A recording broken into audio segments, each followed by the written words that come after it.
It was almost like having to tell my mom and to face the principles of the church and the community. That was more impactful to me than getting pregnant itself. Like, that was a bummer. And, I'm not going to lie. And I had no idea how to deal with that. But the feeling of letting my family down, the feeling of like disappointing not only my family, but my religious community was devastating to me. Like, that was where the pain really laid. Hey, thanks for coming. Welcome to the Love Shack.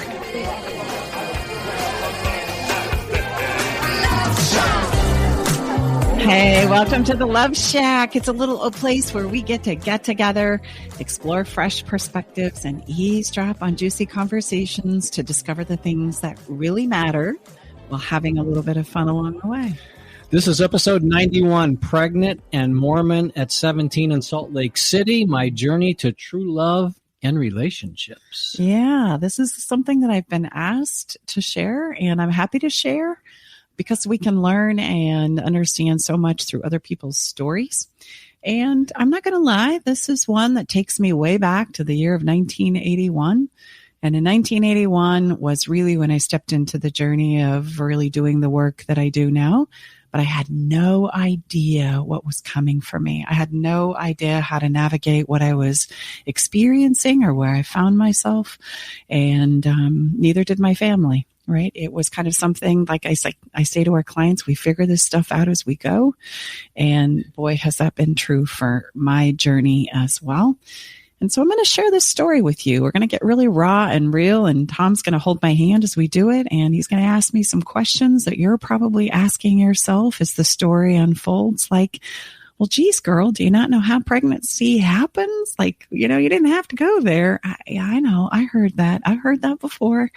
And we're going to help you understand why it unfolded and what it is we did about it, and more importantly, how it contributed to my journey, and maybe how it applies to your life and your journey today, right now. And the reason why we want to travel back here is because it helps us start to understand the experiences that we have in our lives really impact us, and they help us become who it is we have the capacity to be if we hold them in that light. So I'm going to invite you to travel back with me to the year of actually 1980.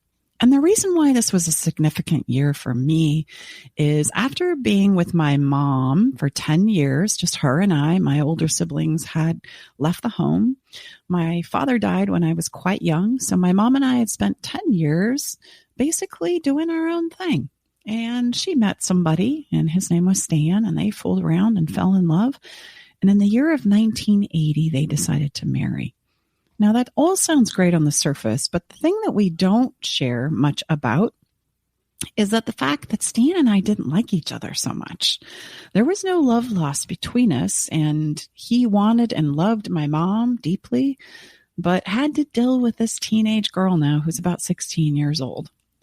And so as we moved into his home, which looking back might have been something to consider, he put me in the basement and basically said, don't create any kind of a ruckus. And I said, okay, I'm gonna do my best. Now, our household was very Mormon. He had been a Mormon bishop. And for those of you in the church, that's going to mean something. And for those of you who are not in the church, it's not going to mean anything at all. Basically, think of it like a priest. Like there's a conduction of a congregation, and being a bishop is a very significant role where you have shall we say, influence and the responsibility of taking care of many people inside of your ward, which could consist of about 300 families tops. And he had done this for many, many years of his life. And my mom was very dedicated to the church as well. And quite frankly, so was I. This was all I knew. I was born and raised in the Mormon faith. And of course, there is a very explicit rule that you do not have sex before marriage. And it's so explicit that they categorize it in the shall we say, the sin category right next to murder. So if you end up having sex before marriage, it's a sin that lays right below taking someone's life. So it's a pretty big deal. And there's a lot, especially as you come up in the church as a young woman and a young man, there's a lot of conversation about how to withhold the biological drive to procreate in the church. There's a lot of maybe not so good metaphors, like, nobody wants goods that they don't, they can get for free. Why would you, there's a wonderful saying that's coming to my mind right now that says, why would you pay for the cow when you can get it for free? Terrible. But these things are taught and promoted to help us err on the side of being able to abstain from sex or the engagement of any kind of a biological drive, to make sure that we can make it to the temple to marry for time and all eternity. And I don't know how long that is, but it seems like a pretty long time, even now at facing and looking at 60. So I'm going to just try to keep things for us listeners that don't maybe have the, the familiarity with this particular faith and body and religion. Certainly sounds to me that what, happened to you, the choices that you made was about as far away as the typical kind of storybook upbringing, if you will, what happens to a young woman and a young man in this faith. Well, yeah. And I always thought that I would do it by the book. That's the interesting thing. I always thought that I was going to be a really good Mormon mom, and I was going to marry, and I was going to have my kids under the guise of what I had been taught and what I truly believed in at the time. And then here's what happens. And this often happens in our lives. I moved in with Stan and my mom. And as I had already shared with you, there was no love lost between us. Like, we would just as soon not be in the same room together. And he tried to be this influence in my life from a very punitive standpoint of view. Picture this. He was a tank commander in World War II in France. And he was a hardhead, and he didn't have room for dialogue. It was kind of his way or the highway. And quite frankly, I also didn't appreciate the way he treated my mom. And so it set up this dynamic in our home after we had moved in and they married in the summer of 1980 of me trying to protect my mom. Because I'm coming from a place where this was never part of our family. There wasn't a lot of like bullying and control and posturing and things that in this day and age we would call like narcissism. And he would mistreat my mom, and my mom was trying to decide how to navigate that. And when my mom says she's going to get married, especially in the church and in the temple, like, that's a big deal. Remember, it's for eternity. And so she's trying to make this good, and she's very committed to making it right. And it created this dynamic where I was very much standing up for my mom, and it would put my mom directly in the middle. And I could tell that she was really breaking down, and that the conflict between Stan and I was becoming highly acute. In fact, even after the death of my dad and watching my mom navigate through that as a very young girl, I'd never seen her in such a state that she was in after marrying Stan. Like, it took her to these deep places where I would come home from school and she would be in the room crying and not being able to get up for the day. My mom was never like that. Like, there was a strength inside of her that and a resiliency that I always knew was there. And as this unfolded with Stan, it didn't help my relationship, thinking that you're unkind, you're mistreating, you don't get to do this, in my 16-year-old wisdom. So needless to say, it started to play out a lot of conflict. And I could tell that my mom was the one that was paying the ultimate price, being in the middle. And so along comes my high school boyfriend, and my high school boyfriend had big muscles and a red truck, and he could come and get me and pick me up. And quite frankly, I think my mom preferred it when I was out of the house, because it would kind of keep things quiet for her. There wasn't so much contention and conflict to navigate. And so I would do my studying over there. Other than, the environment on the other side of Rex's family is not Mormon, it's not tight, it's not restricted. And in fact, there was a pair of frogs having sex on the coffee table.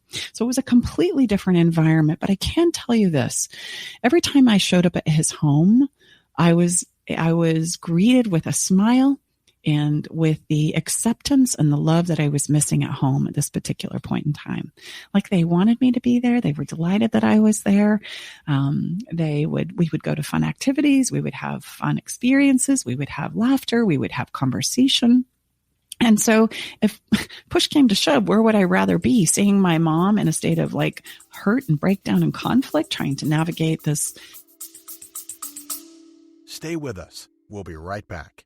Navigating the silent, complex moments of separation or your partner's need for space can feel like walking through a maze without a map. If this sounds familiar, know that you are not alone. This journey, filled with uncertainties and introspection, requires a gentle, understanding guide. Hey, I'm Brooke from Love Shack Live. We see you, and more importantly, we get it. That's why we created the Separation Support Bundle, a collection of resources designed to not just guide you through separation, but to offer comfort and clarity during these times. Our separation guide offers insights and support to help make sense of your emotions and the process of separation. And for those moments when words escape you, our guide on 10 texts to send when navigating space provides thoughtful prompts to help communicate with compassion, plus a soothing separation meditation to help ease the overwhelming moments. Because sometimes all we need is a starting point, or a way to start feeling okay again. Remember, you don't have to journey through these complexities of separation alone. Our Separation Support Bundle is here to accompany you,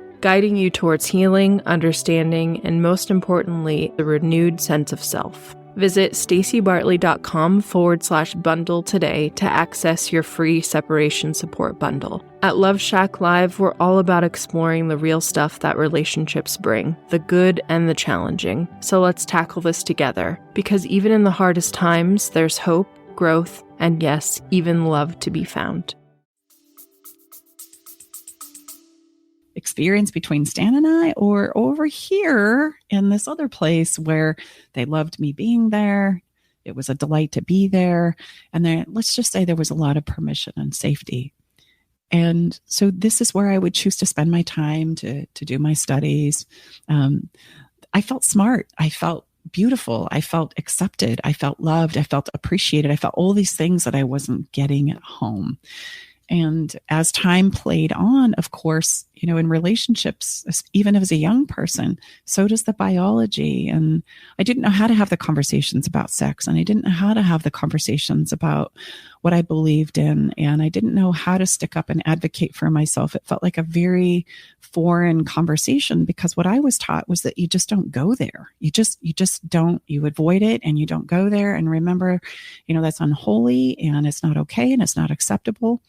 And I couldn't even go to my mom to ask her about sex or to talk to her about birth control or anything like that, when I was kind of like having the idea that maybe this is where my relationship with Rex was going. And I didn't feel like I could also talk to Rex's family about it. I just didn't have that kind of a relationship with his parents. So I did the normal, natural thing. I went to my girlfriend who was in high school with me and said, hey, I know you're in a relationship too. Is this coming up for you? What do you think? And she gave me the wonderful advice of, hey, don't worry. I totally got your back. I've done a little bit of research. And all you need to do is douche after having sex and you're going to be fine. Okay, great. I didn't know any different. That's the other thing. When you don't talk about sex and when you don't have these open dialogues, then you don't know what you don't know as a human being. That's kind of our limitation. Made sense to me. I'm like, no, okay, that's what we'll do. That's where we'll go. And so that's what I ended up doing. And again, didn't know how to say, hey, I'm uncomfortable with this, because quite frankly, the biology was very desirable. That's a natural trajectory of relationships. And I finally just said, okay, I can navigate this. I can do both. I'll just kind of keep it my own little secret. And then in February of 1981, I ended up finding out that I was pregnant. Now, the irony of the whole story is that at this point in time, my boyfriend and I had broken up. Like Rex and I had decided that I wasn't okay. I was uncomfortable. There was this conflict with my own values. And so I had broken it off with Rex, and I had gone to my bishop in the Mormon church, and I had confessed what I had been doing. And I had essentially gone through the process of repentance in that religion. And I felt like I'd gotten through it and I was done, and I was going to put my life on a new path, and I was going to get back to the church and the principles that I knew. And I found out I was pregnant. And here I stood, not knowing how to tell my mom, and not having the boyfriend anymore. And I felt very, very conflicted in regards to how to put my life back on path, because now I'm falling just short of like taking somebody's life. And I wrestled with this for a couple of days before saying anything. But I do have, honestly, I don't have a memory of somebody telling me I was pregnant, but I do have the memory of telling my mom. And that's where things start to get a little challenging for me. It was almost like having to tell my mom and to face the principles of the church and the community. That was more impactful to me than getting pregnant itself. Like, that was a bummer. And, I'm not going to lie. And I had no idea how to deal with that. But the feeling of letting my family down, the feeling of like disappointing not only my family, but my religious community was devastating to me. Like, that was where the pain really laid. So was there also feelings of embarrassment and shame? Oh, for sure. Absolutely. In fact, if I were to tell you what the feeling and the space and the air was like, I remember sadness so heavy that I didn't know how to endure it in just the space of my own experience. And I remember sounds of like crying and yelling and myself and my mom. And I remember this incredible sense of like life slowing down, like days turned into years. And I remember being so frustrated because I just wanted them to pass quickly. I wanted to find a way to like avoid what was happening. And instead, it was like this trauma event where everything started to slow down and everything became very heavy and very intense. Almost as if you could cut the incredible levels of discomfort with a knife. Yeah. And I remember specifically, like if I were to tell you a smell, I was thinking about this, it would be the smell of disgust, like for myself. Mm. And that's what I felt when I had finally opened up and told my mom that I was pregnant. Wow. The smell of disgust. It was just this like, ugh, yuck. And I know that the people that loved me the most, my family, my mom, and Stan was, he was like, all right, I always knew that you were a blank, blank, blank, blank, blank.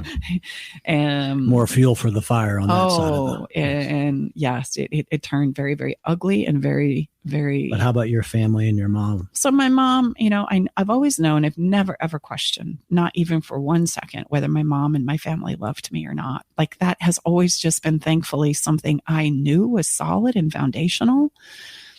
And I did know that my mom was also conflicted and struggling with, okay, I know the proper thing is to like push you out and make you pay for what you've done here. But I love you and I want to support you. And I could tell that she would vacillate back and forth between these two places. And as we started to explore the conversation, okay, well, we have a little bit of a problem here, don't we? Yes. And what are we going to do about it? The conversations very slowly started to unfold. And we were both, I know, mustering up the courage to have these very difficult conversations that absolutely needed to come and be placed on the table. And I remember opening the conversation one day as we were sitting around the kitchen table. This is you and your mom? My mom and I. And she said, do you really think that you have the capacity to love another human being? And I think the smell of disgust and shame for me was so deep. I remember my immediate reaction was like, gosh, do you think I'm a monster? Like, of course I have the ability and the love and the capacity to care for another human being. I mean, I that's who I am. Like, that's the core of who I am. I love humans.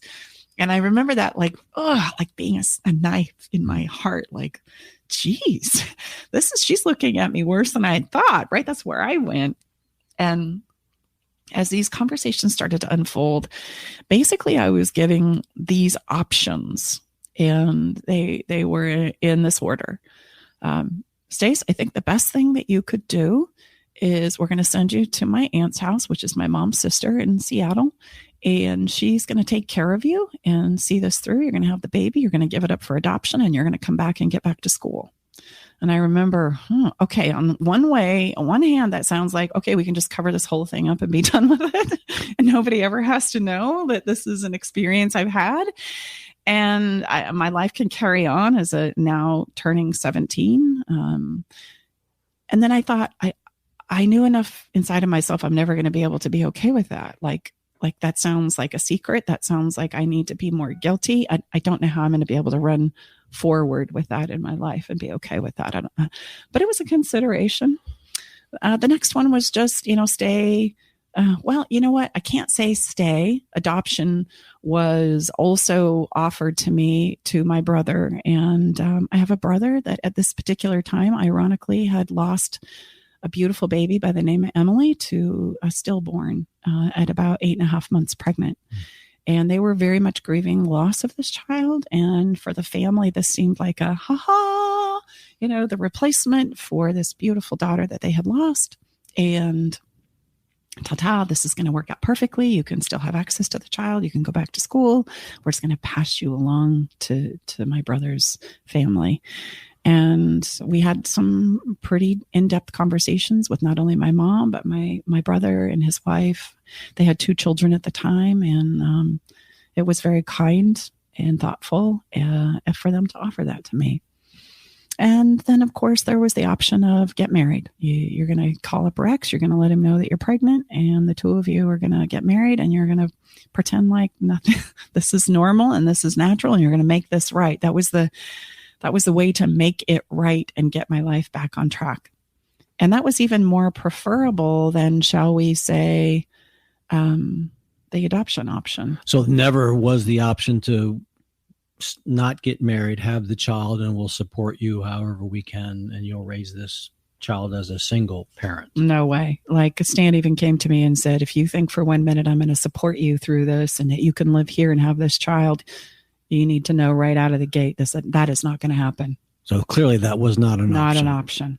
And notice that wasn't even part of the dialogue. And I'm sure my mom and Stan had some very intense conversations about that. Oh, yes. And I explored abortion on my own. Like that same friend, by the way, she ended up pregnant in the same year. We have kids the same age. She had a boy and I had a girl, because of her fabulous advice about, sex and how to not get pregnant. Anyway, story for another conversation. She went with me and we actually explored what that might look like too in my moments of desperation. And I just have to say, the one thing that as I look back that really, really served me, which was another struggle of an event when my father died. When my father died, I was kind of bounced around from aunt to uncle, aunt to uncle, aunt to uncle. And I didn't know it at the time, but as I grew into adulthood, I realized that my mom was trying to protect me from all the upheaval and grief and logistics of my dad passing, as well as freeing her up so that she could be at the hospital more often with him. At the time, I just kind of felt like passed around, and I couldn't figure out why all my older brothers and sisters were able to be with him, and I quite frankly wasn't. I was kind of set aside. And so I remember the day that my aunt told me that my dad died.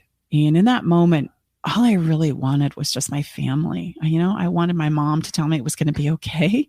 I wanted my brothers and sisters to surround me. I wanted what was familiar to me. And I had to grapple with that on my own. And I remember finding a swing set where, for whatever reason, while I was swinging back and forth in that swing, I was able to find a peace within inside of myself that somehow told me it was all going to be okay. And of course, when I found myself now fast forward, a few years, 10 years to be precise, as a pregnant mom, having these options and not knowing which one to choose and which one was going to help me move forward in my life. Thank goodness I had had that experience, because I knew exactly where to go back to.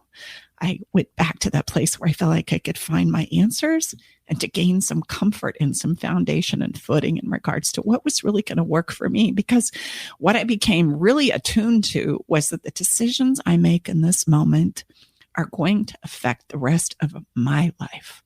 Everybody else is going to go on and be able to do life as they know it, for themselves. But the decisions that I make, whether to keep the child or give the child up, give it to my brother, go to my aunt's house, those were going to be impactful moments to me and how I was going to view life and myself going forward. And I think that's a really important thing to take note of. And so I mustered up the courage eventually to decide I was going to get married. But I must confess, in my 17-year-old, should I trying to avoid this or face this head on, right, as I'm mustering up the courage to make this very, very difficult decision, I had a boyfriend that was madly in love with me. And I remember him calling me and saying, this is someone not the father. Not the father. He calls me and he says, hey, I've always been crazy about you. Used to call me Sweet Pea. Sweet Pea. I got you. I don't care that you're pregnant. We're going to raise this child together. I'm going to save you. It was like he was trying to rush in and save the day. And I was totally buying it hook, line, and sinker. And he says, we're going to meet me at the train station. and we're going to run away together, and then we can get the heck out of here. And in the moment, it was like, oh, that sounds so great. Like, oh man, does that sound like a wonderful idea? We all had those. Oh yeah. I mean, like kind of avoid my fantasies. family and Yes. facing this and getting married and all the difficulty that was playing out and those long, long days that were continuing to just be so painful. And so I had agreed in this particular evening that I was going to meet him at the train station. And the So you next had thing, your bag packed? oh, I was in the process of packing it actually. And I just literally hung up the phone and started packing my bag. And I call this a Gus moment, God, universe, and spirit kind of intervening on my behalf. And my sister showed up, and my beautiful sister, who I love and adore so much. And she just sat down on my bed, and I know she was struggling too with how to support me or how to handle this. And knowing that my mom, she was also a huge support system to my mom as So well. at this point, just to bring the listeners up, everyone in your siblings and your mom, this was a very much of a top of mind in your family, what Staci was navigating and the family was navigating. Okay. And it went on for weeks. Like, Whoa. what are we going to do? How are we going to handle this? Gotcha. Okay. Right? Should we punish her, or Right. bring her in? How do we dance? So with Stephanie this? walks in, you're packing your bag to meet your sweet pea boyfriend to go onto the train. Yeah. Okay. Yeah. And my 17-year-old wisdom. Well, that's a heck of a solution there. Oh yeah. It's yeah. amazing what At- we can buy into, though. Well, let's yeah. I just be mean, honest, sometimes yes. it's very, very difficult to turn and face Oh my the gosh. situation that you find yourself in. And for me, this sounded like a great way to avoid it all. And after all, he loved me. He professed his undying love, even when my boyfriend, the father of the child, was a part of my life and we were in a relationship together. And I might add, he was of my faith. Okay. Not only that, he was the president of the seminary club, which was a really big deal. And so, of course, he had to be a great guy, right? Yes. Okay. So I'm thinking, oh, maybe this is my answer, right? It's gonna really help me out here. I'm just gonna escape and avoid all of this and run away. So I'm packing my bags, and just ironically, I hear the knock of my sister. I didn't know it was her. I opened my bedroom door. She sits down on my bed and asks me to sit with her for a minute. And she can see that I've got a bag out and then I'm kind of putting some things in it. And she says, what are you up to right now? And I said, well, I'm just packing some clothes, trying to sort through some things. And she says, Stace, I have no idea what you're going through. And I know this has been difficult for not just you, but for all of us. But she says, I want you to keep one thing in mind as you decide what you're going to do going forward. I want you to remember that you don't want to ever do anything that you're going to regret later. And I want you to remember that you come from good people who love you and you come from a good name. And I'm going to encourage you to really honor that. And maybe that will help you face what it is you have to do now. And I remember thinking, oh gosh, that's not going to work. I'm going to defile me. I'm going to defile my family name, even worse, which is the thing I was trying to avoid, right? I didn't want to bring any more harm or embarrassment or judgment to them, which is very much happening and playing out in our community, our religious community. And so I realized that I was going to have to change my course of action on that somehow I was going to need to muster up the courage to face the music and somehow find a way to do the right thing. And so I remember calling him and saying, what, deal's off, can't meet at the train station. And he was very accepting of that. And then, we started planning a wedding. Rex very much wanted to get married and get back together. And especially now that he knew that we were expecting a child together. And my mom kind of vacillated, we're going to plan a wedding. We're not going to plan a wedding, and kind of teetered back and forth there. And eventually we did get married in our living room, and Rex and I found an apartment. Thank goodness he was 19, a little bit older than I was, and he had a good job and we could, find a way to financially provide for ourselves. And my mom spent a weekend helping me set up shop and then disappeared. And then when I had the baby, she came and helped me for 2 or 3 days and then disappeared again. And it really was kind of a moment where there was a wedge between us. I knew that she loved me, but just didn't know how to support me. And so there was a lot of time where I felt like, oh gosh, I need to figure this out on my own. And how about school now? So when obviously you were in, high school, right? You get pregnant and then you're not allowed to stay in the high school, are you? Yeah. Back in 1981, there were no permissions or space for somebody to be pregnant and continue high school. And there was no like aftercare or direction that they would point you into. Yeah, there were alternative schools, but it's where, no disrespect, but it's where people who were struggling with like heavy trauma and drug addiction and those kinds of things were coming from. Not somebody who was a good student who had found themselves in a very difficult situation.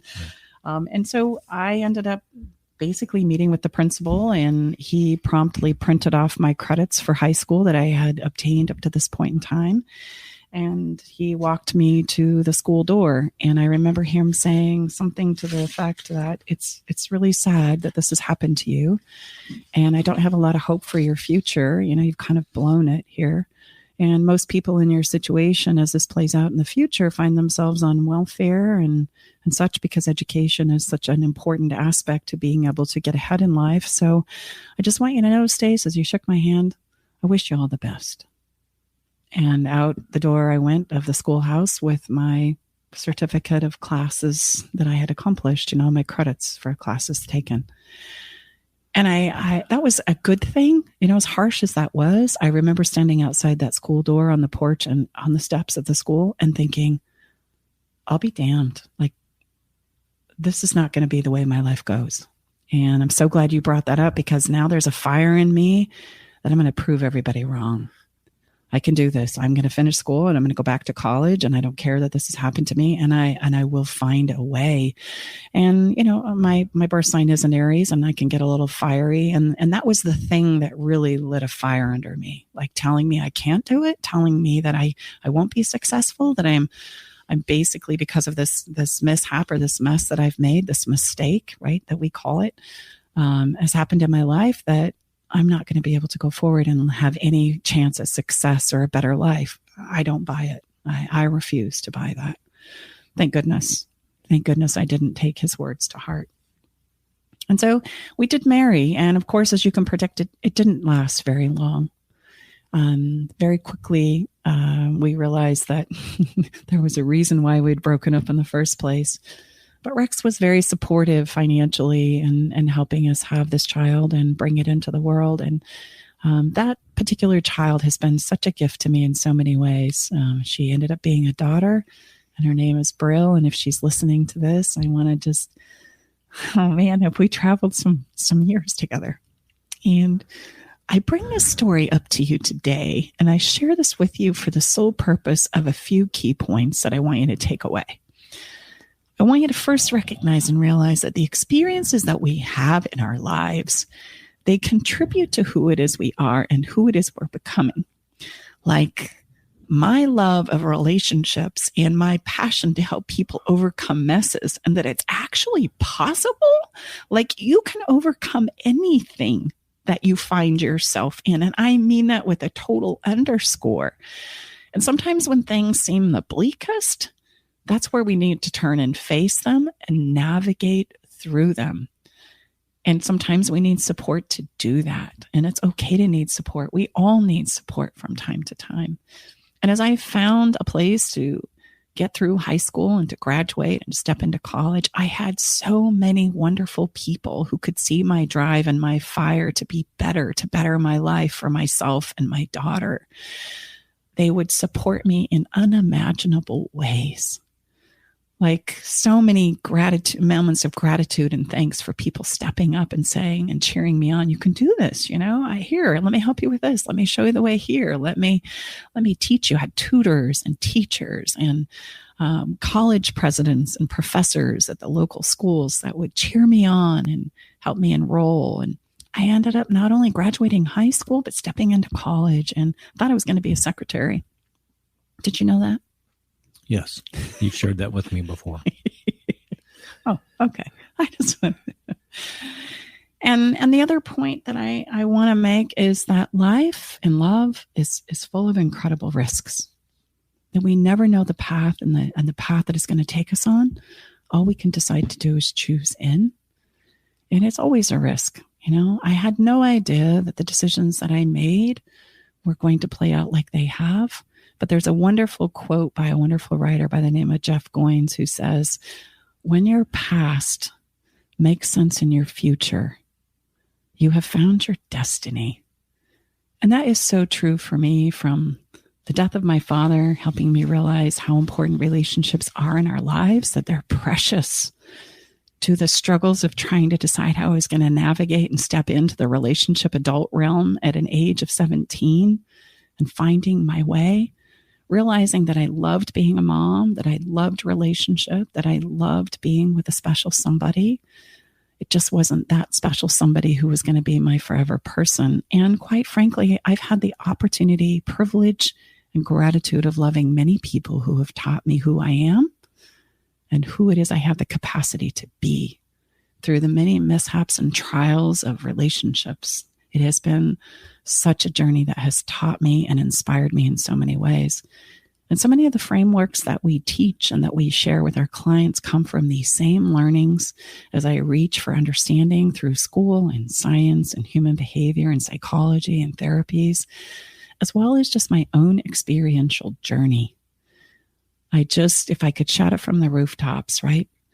We can move on. Our hearts do heal. We have the capacity to love many, many times, again and again and again. And the only thing that's going to ever stop us, right, like me, trying to run away from it, trying to think that hitching a train and avoiding the uncomfortable emotions was going to save me. I look back now and know, gosh, it was just going to make things so much worse. Like it was going to put, my shame, my family's shame, my community and my religious environment in shame. And most importantly, and most detrimental is the shame that I would carry myself for making such an incredibly poor choice instead of facing the music, so to speak. So let me ask you if, where you sit now and taking yourself back, and thank you for, this is a, significant share, talk about being vulnerable, and hopefully for our listeners, you're understanding the reason why we're sharing this with you is really important, I think, for all of us to realize that these types of situations are happening in our world now, much more than they were when Staci was at her age. Mm-hmm. Why? Because our world has changed. The chance to meet someone from other cultures, from other religions, from other places in the world is reality. And so with that comes, I would say, some of the most significant challenges that we are honored for our clients to serve are these types of cultural challenges, religious challenges. So when we're not paired up with kind of how we think our children or people in our family should be paired up with. Okay. So let's not act like these things don't happen. They're happening at greater levels of incidence and percentages of incidents. Just study the numbers. So this is important. So my long-winded question is then, what would it have been like to have somebody like we are in our clients' lives for you when you're that age? What would that have done for you? Mm-hmm.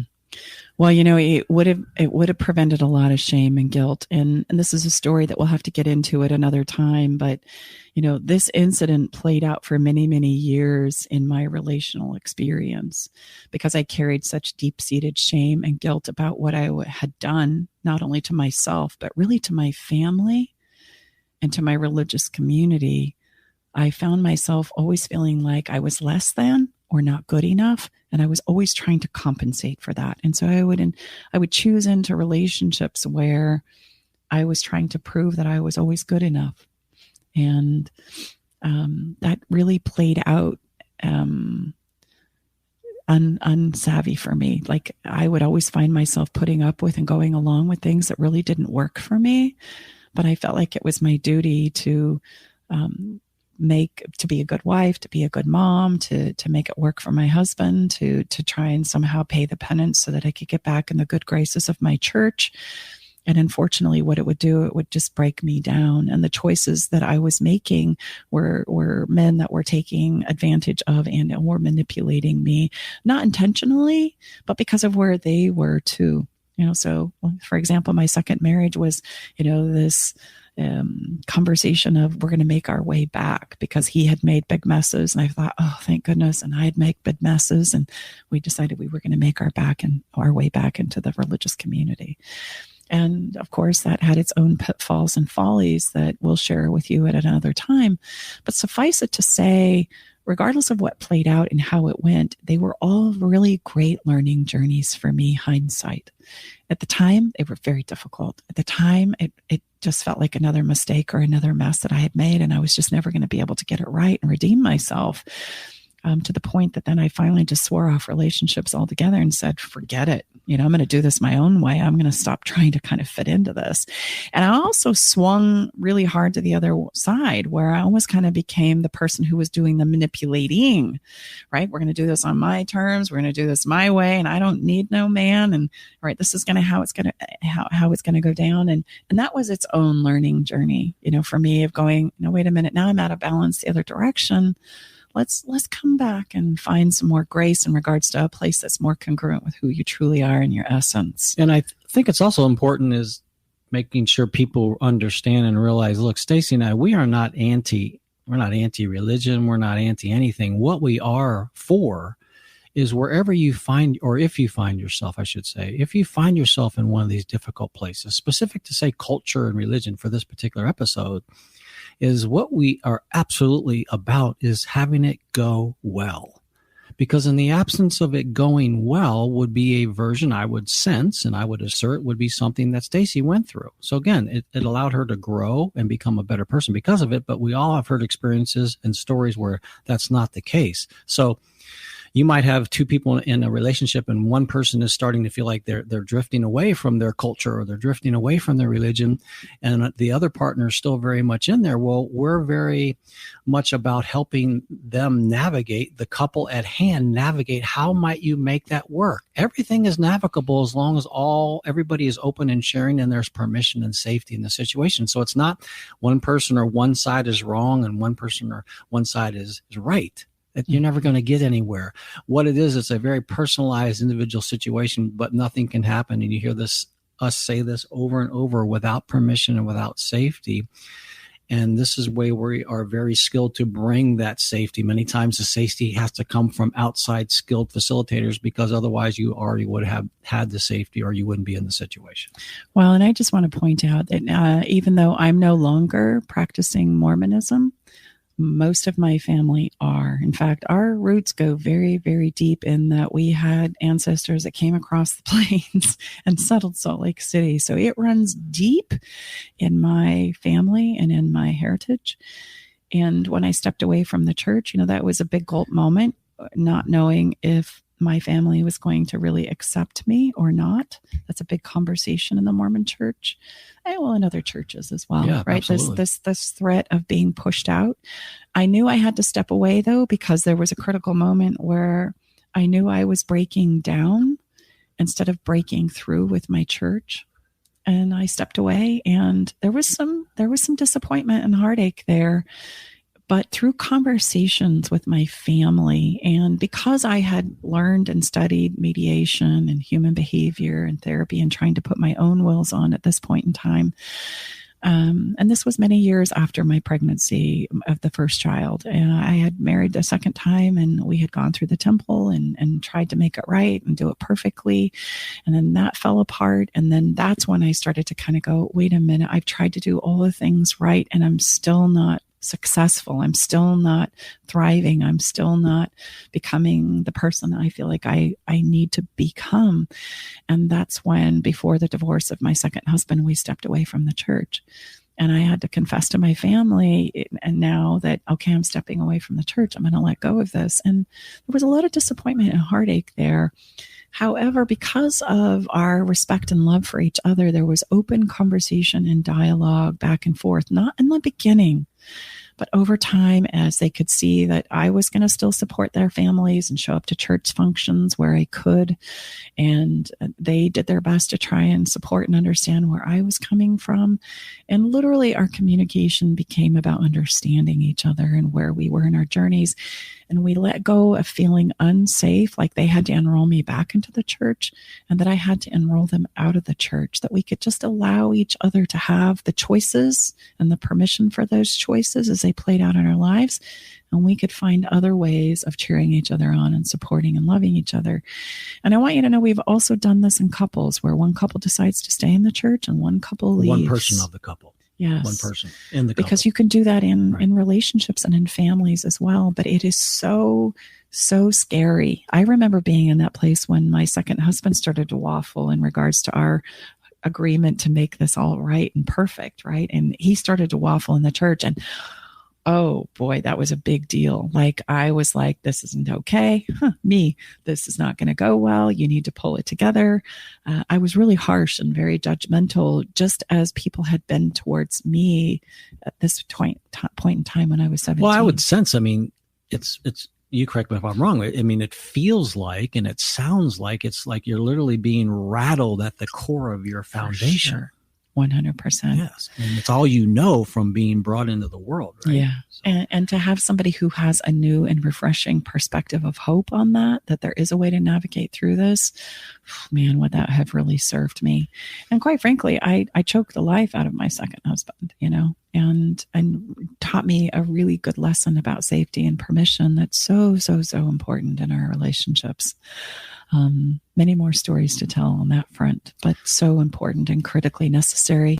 If we truly want love in our lives, it can't come from a place of obligation. It's got to come from a place of permission. Why don't you finish with this incredible quote that you want to share with us as we wrap up this part of our show? I think I'm going to finish with this idea. Wherever you are currently in your own journey through love, I want you to believe in yourself to navigate through it in the very best way possible. Face the scary stuff and don't be afraid to get help and support, because the reality is, as human beings, we're messy. We make messes. If there's a way to mess it up, we're going to find it. And we all need a little help from others from time to time. And let's change this story about how this is supposed to go. Love, it's risky business. Let's face it and tell the truth about what it is. But let's not let that stop us from loving, because then we miss the juice of life. We miss the opportunities to grow and expand into the incredible people we have the capacity to be. I want you to know you can do anything difficult. Sometimes it's just mustering up the courage to turn and face it. That was certainly the case for me. So we're going to let that sink in for a minute. And believe it or not, we're going to come back around and we're going to have a little bit of fun, because that's what we do. But let's take a breather for a minute and we'll be right back.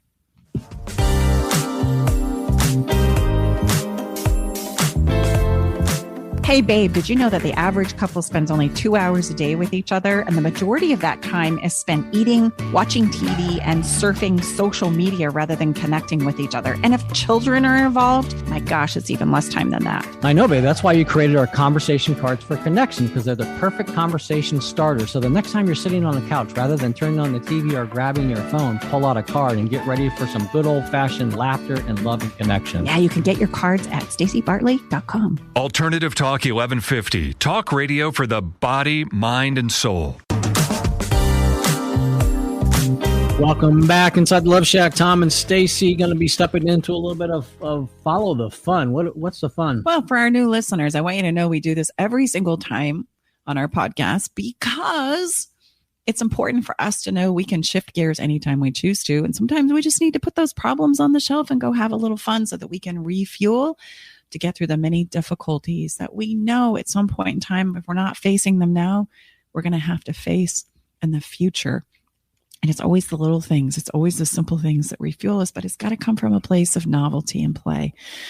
And today we're going to reward those who are on our fun list. And if you're not on our fun list, you can certainly get on our fun list by visiting our website at stacibartley.com. There's a place where you can sign up, because we're going to give a giveaway, which is what we do the first week or the first episode of every single podcast. Every month. I'm sorry. I said that wrong. That's all right. Correct me. Here we go. Say it right.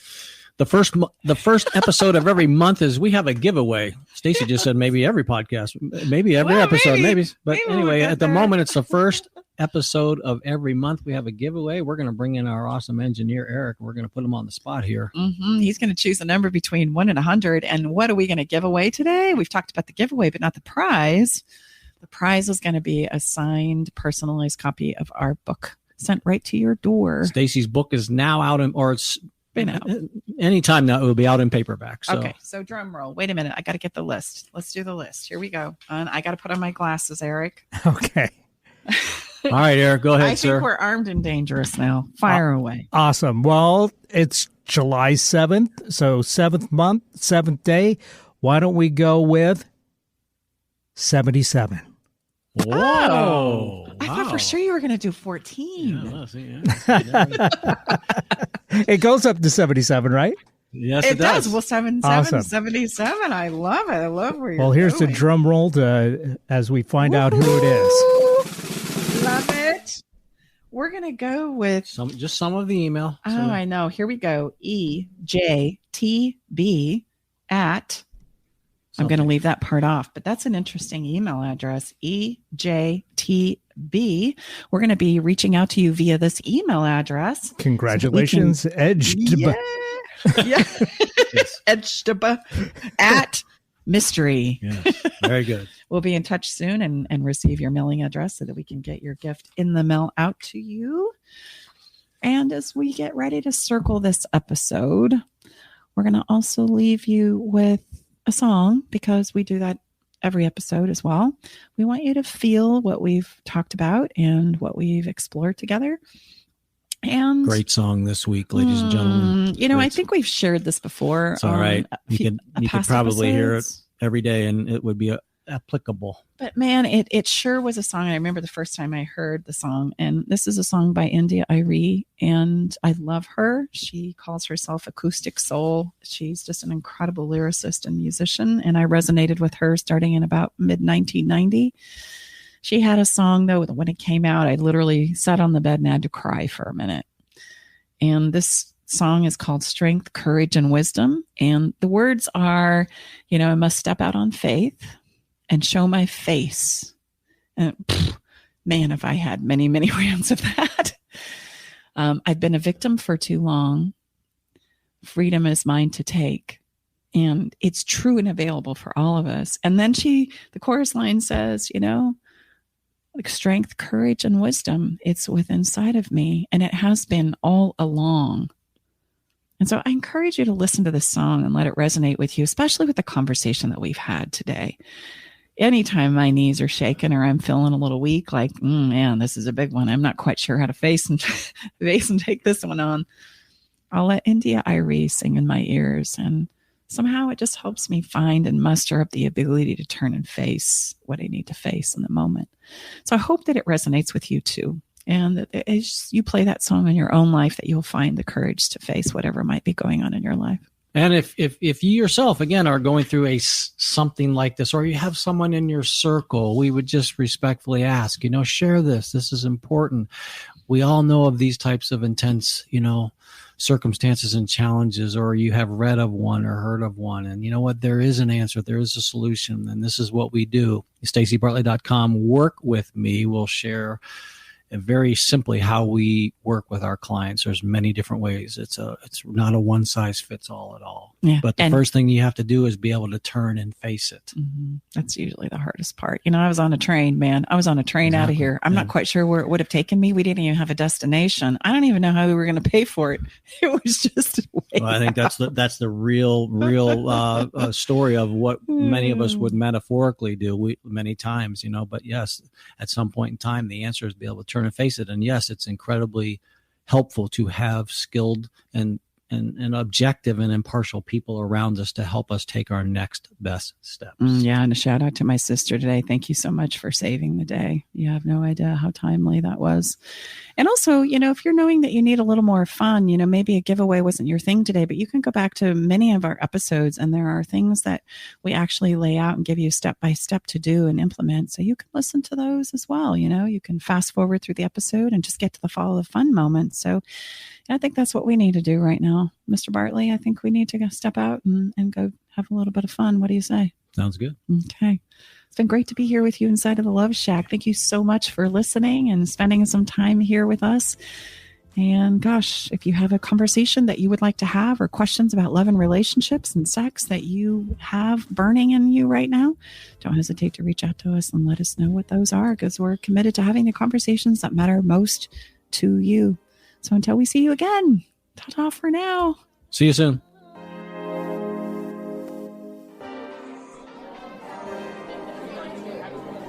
Thanks for joining us today in the Love Shack. We hope you came away with something that made your toes tingle. To learn more about everything you heard on today's show, go to StaciBartley.com/podcast. Love the show? Help us spread the love by sharing the show with others. Okay, everybody, time to go. We got to close the doors to the Love Shack for this week. You don't have to go home, but you can't stay here. Come back next week, though, and join us for another edition of Love Shack Live with Tom and Staci Bartley.